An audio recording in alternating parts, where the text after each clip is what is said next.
today? Just fine. My name's Kristen. I'm going to be the nurse that's taking care of you today. We're going to start off by doing a neuro exam. So I'm going to be looking at your motor responses and check some of your sensory perception. So Okay. Can you tell me what your name is? Russell. And what's your date of birth? 12/21/52. Okay. How old are you now? 65. And what year is it? It is 2018. And that would make our president who? Trump. Trump. That's correct. And where are we now? We're at St. Vincent's Rehab. All right. So our patient is well oriented. He is. That would make him a 4 on the Glasgow Coma scale. And now I've got some questions about your history, Russell. So can you tell me, do you have a history of headaches or seizures? No. Do you have any viral infections No. from the past? Do you have a history of stroke? No. Okay. Have you ever had any seizures? No. Okay. Do you currently experience or have you ever had tremors or dizziness? No. Okay. What about, have you ever had any trouble, difficulty speaking or swallowing? No. Okay.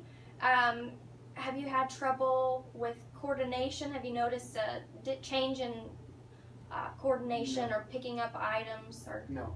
Okay. All right, so that's all good.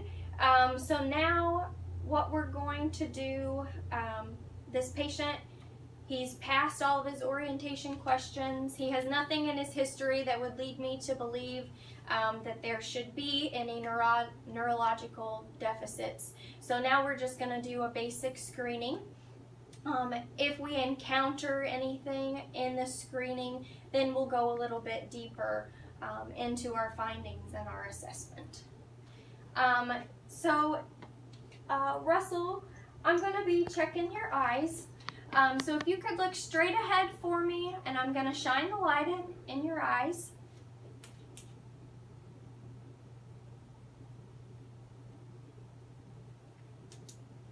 Okay.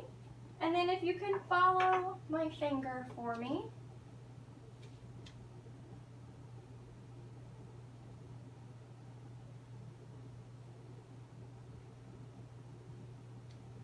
All right, very good. So I just assessed for Perla, so his pupils are equal, round, reactive to light, and they are accommodating. Now what we're going to do is I'm going to check facial symmetry. So I don't see any drooping of the eyelids or of the cheek. So we'll do a little further testing. So if you could smile for me, and if you could frown. Can you puff your cheeks out? And can you close your eyes? And I'm going to try to open them. All right, thank you. Can you stick out your tongue for me? Okay. And then I'm going to have you turn your head and resist my hand there. Okay, and push on this side. And then if you can shrug your shoulders. Very good.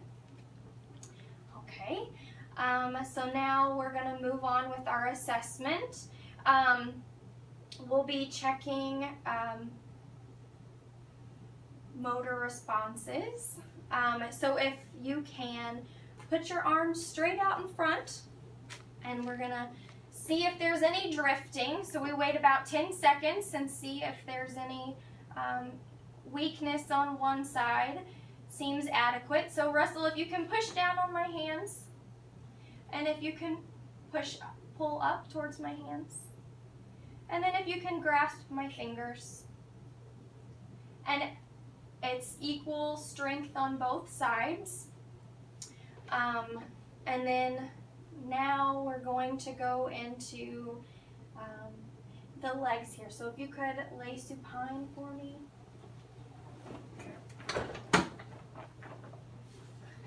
And then can you raise your right leg?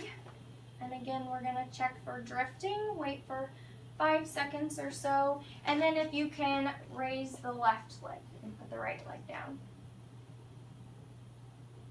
Okay, that's good. And now we're going to, if you can raise your feet towards me, or towards the sky, and then push down towards me. And if he didn't have shoes on, I'd be checking his pulses here too.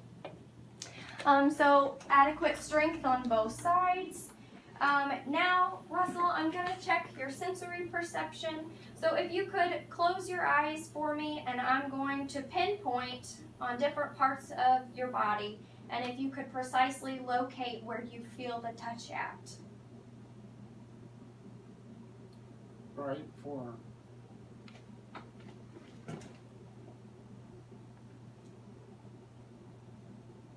Left ankle. Left hand. Right hand. Left forearm. All right. Thank you very much. Okay, that concludes that portion. If you could sit back up for me. Raise the head for you. Okay, so now we're going to do a little bit of coordination. So if you can put your arms straight out, and I'm going to have you touch your nose first with your right hand, and your left hand, and both. All right, that's good. And if you can stand up for me here, and I just want you to walk about 5 or 6 feet in front and then come back.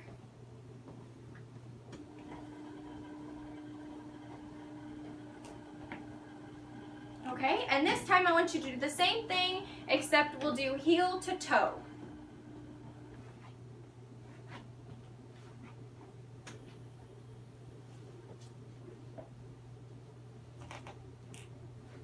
Yeah. Easier said than done.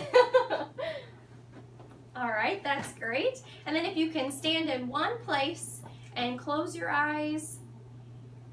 And this is called the Romberg's test. So it'll take about 20 seconds and to make sure that he is able to stand up straight with no swaying, significant swaying, and he can keep his balance. All right, that is good. Russell, thank you very much. So this concludes our part of our neuro exam. Like I said at the beginning, if there was anything in my assessment that led me to believe there was some deficits, we would go in more in depth, and we would also check reflexes, and also he was responding appropriately each time, so we left out a hearing exam, but if he seemed to have trouble with that, then we would go further with the tuning forks. But at this point, our patient has a Glasgow Coma scale of 15, which is perfect. And that concludes our assessment. So thank you very much.